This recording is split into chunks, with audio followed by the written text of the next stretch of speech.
કેમ છો ચવાટી? મજામાં ને? શું કરો છો? ભણો છો ને? ભણવો જ જોઈએ. જીવનમાં આગળ વધવા મતવો જ જોઈએ. હું ભાવિકા તમારો ભાવથી સાથ કહું છું પીડબ્લ્યુ ગુજરાતીના ભવ્ય પ્લેટફોર્મ પર.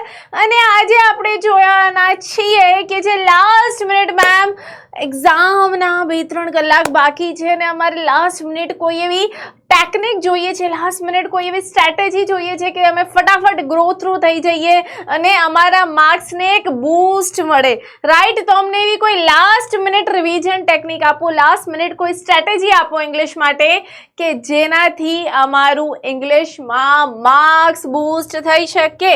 યસ, તો બેટા હું તમારી માટે બહુ જ મસ્ત લઈને આવી છું, બરાબર? હું એવું માનીને ચાલું છું કે છેલ્લા 1 કલાક 2 કલાક, રાઈટ, લાસ્ટ 2 hours છે તમારી પાસે, બરાબર? તમારે એક્ઝામમાં જવાનું છે. એક્ઝામના 2.5-3 કલાક પહેલાં તમારે શું કરવું જોઈએ? તો બેટા પહેલાં તો 30 મિનિટ્સમાં તું ગ્રામર બેસિક્સ જોઈ લે, એક્ટિવ પેસિવ એકવાર જોઈ લે, ડાયરેક્ટ ઇનડાયરેક્ટ જોઈ લે, ટેન્સીસ જોઈ લે, કન્જક્શન્સ જોઈ લે, બરાબર?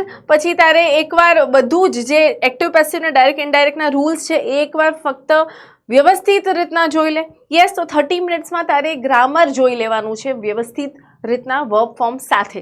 નેક્સ્ટ 30 મિનિટ્સ તારે રાઇટિંગ ફોર્મેટ બેટા કે મેલ કઈ રીતના લખાય છે, ક્યાં રિસ્પેક્ટેડ લખાય, ફ્રોમ ક્યાં આવે, ટુ ક્યાં આવે, સબ્જેક્ટ ક્યાં આવે, બરાબર? યોર્સ ફેથફુલી કઈ બાજુ આવે, તો એનો જે ફોર્મેટ આખો તને શીખવાડ્યો છે એ તું ફોર્મેટ જોઈ લે, રિપોર્ટનું ફોર્મેટ જોઈ લે, પિક્ચર ડિસ્ક્રિપ્શન કઈ રીતે સ્ટાર્ટ કરાય, અમુક વસ્તુ જે કોમન છે એ ફોર્મેટ જોઈ લે 30 મિનિટ્સ.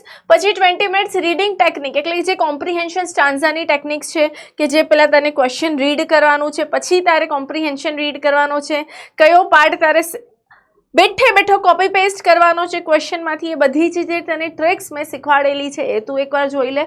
અને લાસ્ટ 10 મિનિટ્સ, બરાબર, લાસ્ટ 10 મિનિટ્સમાં ચેક યોર કોમન મિસ્ટેક્સ, બરાબર? તે આગળના આટલા બધા દિવસમાં હું એવું માનીને ચાલું છું કે તે ઘણા બધા પેપર્સ સોલ્વ કર્યા હશે, બરાબર? તો એ પેપર્સમાં તે જે કોમન મિસ્ટેક એટલે કે દર વખતે તું એ જ ભૂલ કરસ, બરાબર? તે પહેલું પેપર આપી એ જ ભૂલ, બીજું આપું એ જ ભૂલ, ત્રીજી આપી એ જ ભૂલ.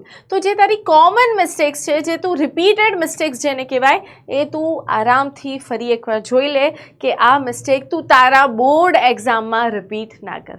યસ, તો આ હશે તારી last minute strategy. I hope તું આને ફોલો કરીશ અને તારા માર્ક્સને ઇંગ્લિશમાં બૂસ્ટ કરીશ. All the best.